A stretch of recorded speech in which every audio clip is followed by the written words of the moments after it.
Today, we take a journey down to the Garden State Comic Fest. So join us to take a look at everything we saw and, of course, the comic books we added to our collection.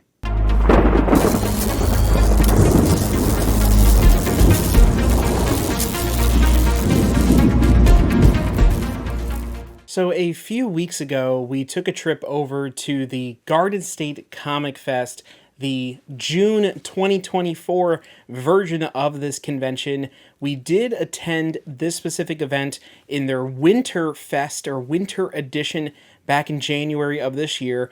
That one's a even smaller show that happens at a county fairground in New Jersey. That one is always interesting because it's a smaller show, it's in a unique location, but this is their big one that they host every year. They've been hosting these big ones for over 10 years now. I believe this year actually is their 10th anniversary, so it was great attending this event. It does happen in a sports arena where what they do is they convert the ice rink. So one is an ice rink, one is just like a regular kind of court, and they convert them into vendor areas. So one arena is all the comic book vendors and some artists and celebrities, and then you have another arena which has a lot more artists and different vendors selling geeky, nerdy type of merchandise, art prints, sculptures, Legos, anything you can really think of, the normal stuff you see at conventions, whether it be a small convention or even the super large ones like New York. And we took a trip to the event. I did pick up some comic books, some really, really awesome things. I brought some comics from my collection to do a trade with one of my personal favorite dealers there. Absolutely awesome comics, Gary. I'll give him a shout out here. He's somebody who myself and my family have worked with for many years on different deals of comic books that are in my collection. So brought some books, had him take a look at them, traded for some really awesome stuff. So what I'm going to do today is, first off, we're going to take a look at the show floor. I did bring my GoPro camera, got some footage. We'll take a look at what we saw. I'll give a little bit of commentary over the footage as we're taking a look at it. And then what we'll do is then jump back here and we'll take a look at the specific books that I added to the collection so we can talk about them a little bit more detail and see exactly what we got. Now, before we do that, if you haven't already, please like this video, subscribe to our channel, hit that bell notification to be notified when we post new videos. Doing all of that helps our channel continue to grow and bring you awesome content where we go to all these different conventions, we share with you some exciting new additions to the collection, and much, much more. So stick around and we'll take a look at the show floor of the Garden State Comic Fest. Here we are walking into Garden State Comic Fest, walking outside. When they were hosting this event, the East Coast was going through this major heat wave. It was like over 100+ degrees with the humidity outside the entire week, not even just including the weekend the event was being held. So it was fun walking from the parking lot to the inside itself. But the first place we took a look at was the Heroes Rink, the Heroes area, which is where the majority of the comic book vendors were located, and of course where I was really focusing on meeting up with comic vendors I've worked with in the past, and of course taking a look at what everybody had to offer. So we're just kind of walking around, taking a look at what vendors are available, and of course walking towards the different vendors that we have built relationships with over the many years of comic book collecting and attending these different shows. For example, here's me walking over to absolutely awesome Collectibles, which is the booth I was talking about earlier. Our good friend Gary, who was able to make a great deal with me on some trade and on some other Marvel key books I had in the collection for some upgrades of the books we're going to show you a little bit later in today's video. But we have them, and of course we also have Zap Comics, which is a major comic book store here in New Jersey, and somebody else that we've purchased a lot of books from over the years, not just at shows, but also going to their locations here, both their main one in Wayne, New Jersey, and they also have another one that's a little bit more down south as well. So this guy was set up in the back of the Heroes Rink, and he had some really awesome stuff. The majority of the items he was selling were already graded and in some pretty significantly great condition, some really high grades on some major key books. But because of that, almost everything he had at his booth was significantly expensive. Way too much out of my personal expenses and budget at the current moment, but it was nice to go through the boxes and see the wall books on what he did have available. And here, just kind of taking a look at the boxes here, you can see me pulling out some early Spider-Mans that are in the thousands of dollars there. But you can see mid-grade books there. We have a 5.5 Amazing Spider-Man First Lizard in there, First Mysterio at $1,500. We have a Kraven the Hunter at $3,600. That's one of the books I still don't have from there. Daredevil 8.0. A 4.0 Sandman early appearance, number 18 of Amazing Spider-Man. Number 19, that one's only at $250, the lowest we've seen so far out of these CGC'd books. $600 for a 4.0 for Scorpion. That's a pretty good deal, but I have that book already. A lot of these low number Amazing Spider-Mans that fit within my personal collection, but a lot of these I already have because they are the cheaper of those early Spider-Mans, even whether you get them graded or not graded. It's a nice Molten Man at 5.0 graded for only $350. Oh, great character there. Oh, another one, 4.5 of a 33, another classic Ditko cover. Early Kraven, another Scorpion there. Moving over to the Avengers side, just kind of picking through here. A couple different ones. It's this one here. Avengers 25, Doctor Doom, 5.5 graded. Not too bad. You see a lot of these are pretty high grades in the 8s and 9s. I don't dive too deep into the Avengers books. That's why I'm not really picking up all of them as much as I did with the Spider-Man books, which is my main focus for your Marvel books. And now we're making our way into the other ones there. Early Daredevils. We're already jumping into first solo series for Doctor Strange. Fantastic Four books here. But even as we jump into the Fantastic Four books, now we're jumping back again to these thousands of dollars worth of books that are in these boxes here. And once again, I gotta say that while the books that this guy had at his booth were significantly too expensive for me personally, I do have to say I was really impressed with the quality that he had to offer. And if you're someone who wants to add these books to your collection and you do have the means and the ability to do so, I honestly think that the prices were, while expensive, were fair for the grades and the quality of what he was offering here at the booth. So I think he was offering some great deals for those of you out there who do have the ability to pick up these books at these grades and at the prices he was looking for. Here's some more CGC books at the absolutely awesome comics booth again. We have a signed Todd McFarlane, $2.99. We have another Todd McFarlane signed book here at a 9.2. I saw a First Carnage in there, a couple J. Scott Campbell, some other Todd McFarlane books. I had to take a look at the J. Scott, of course.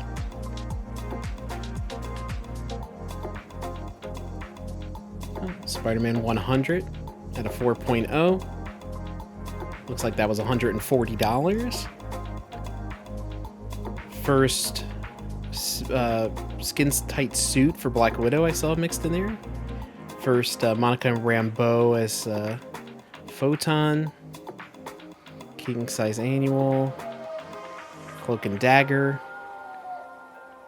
And we have some other Avengers keys here, CGC. First Grim Reaper, number 52. Black Knight. Oh, there we go. We have the first Immortus, Avengers number 10 at a 5.0. Not too bad there. Overall, I gotta say it's a pretty great turnout of comic book vendors across the two different rinks that they had set up at the event. So I was happy to have a lot of different things to take a look at, a lot of different boxes to go into and see if we can get some great deals from different comic vendors across the entire East Coast. I gotta say, it's not just people based in New Jersey or even the tri-state area. There were vendors that from all over the place that traveled for this event. So it was great to see people with lots of different prices, a lot of different opportunity, and of course, a lot of different merchandise to take a look at and see what we could add to the collection. So now let's go on over and take a look at the 4 different comic books that I purchased at the event and see what we added to the collection. All right, so now that we've taken a look at the show floor of the Garden State Comic Fest, as I promised, let's jump on over and take a look at the new comic books we just added to our collection. Now, of course, I say new, meaning that they're brand new to our collection, but they are some vintage or Silver Age comic books here that I am super, super excited for us to add. I'll talk a little bit about each of them that we got here, but as I mentioned earlier in the video, I did work with one of the vendors that we have kind of met up with a lot through the years, myself and my family. Gary at Absolutely Awesome Comics, and I also took a look at some other comic vendors throughout there and worked with another one, Zap Comics in Wayne, New Jersey. They're another place that I've gone to for many, many years, and people that I've talked to a lot of these conventions over the time that I've been collecting. So it was great to really have conversations with Gary over at Absolutely Awesome Comics and Ben over at Zap Comics. And so let's take a look at each of these books. I'll talk a little bit about them, where they came from, and kind of go from there. Now, all of them are Marvel books because I have really, really pinpointed, and we've mentioned this in previous videos, but I've been trying to really focus my collections because, as you can see from our channel, I collect a lot of things. We got our 1/6 scale figures here behind me. We have, of course, our large autograph collection, and of course my comic book collection, and other kind of knickknacks and things all over this room that I'm standing in and throughout the house.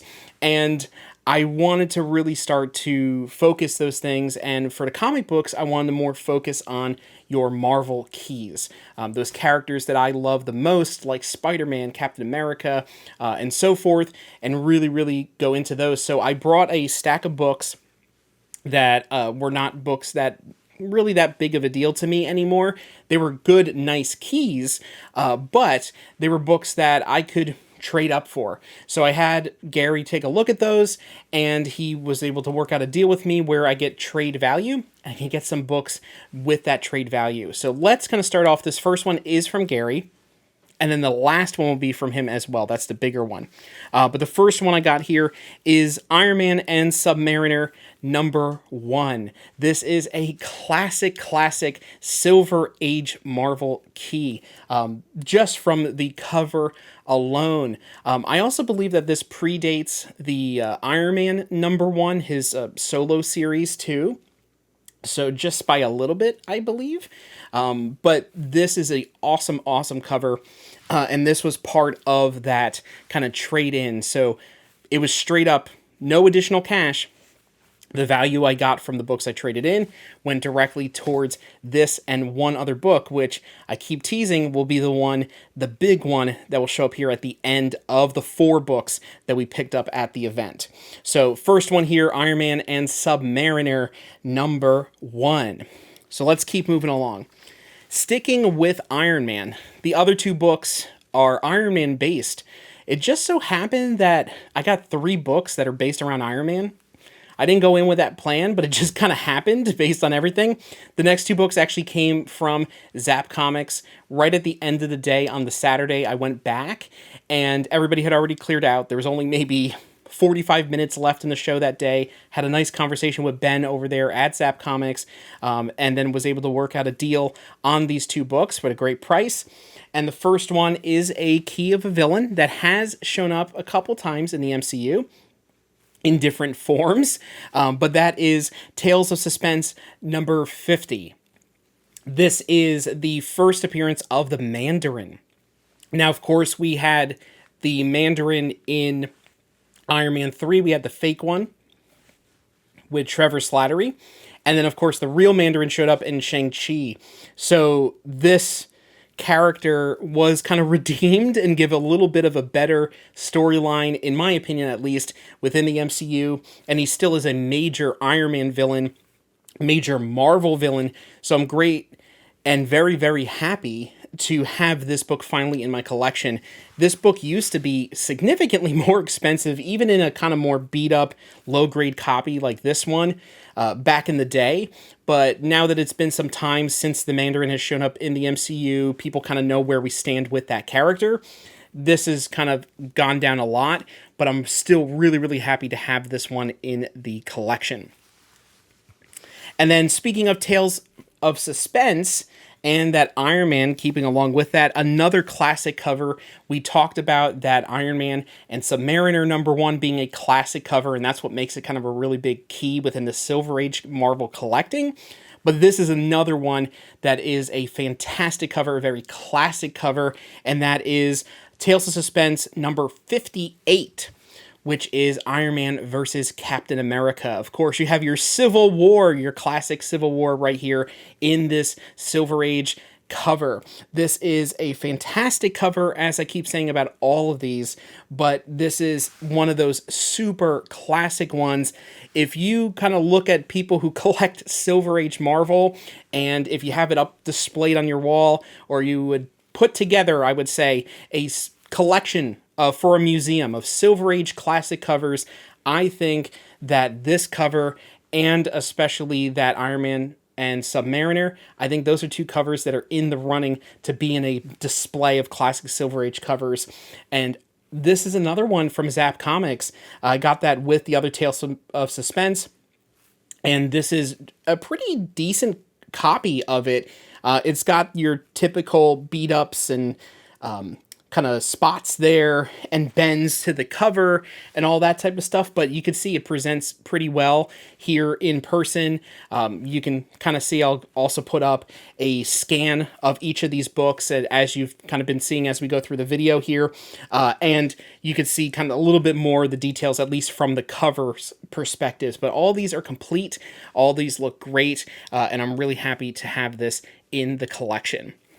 Now we come to the big book, the final one that we're going to be talking about today, and this is one that I've been hyping up a bit, and if you're someone who's been watching our channel for a very long time, you'll know that I have talked about previously that I am a really, really big Spider-Man collector. Now, of course, I don't have the largest Spider-Man collection ever. There are people who have everything Spider-Man, but I really, really love Spider-Man, and I have Spider-Man Hot Toys, of course, Spider-Man autographs, and the main thing being my Amazing Spider-Man collection. And specifically, I'm trying to get the Steve Ditko drawn issues of Spider-Man. He, of course, was the initial artist on the Amazing Spider-Man from Amazing Fantasy 15 all the way through number 38 of Amazing Spider-Man. So those are the ones, and that's kind of the area where I'm trying to get into the collection.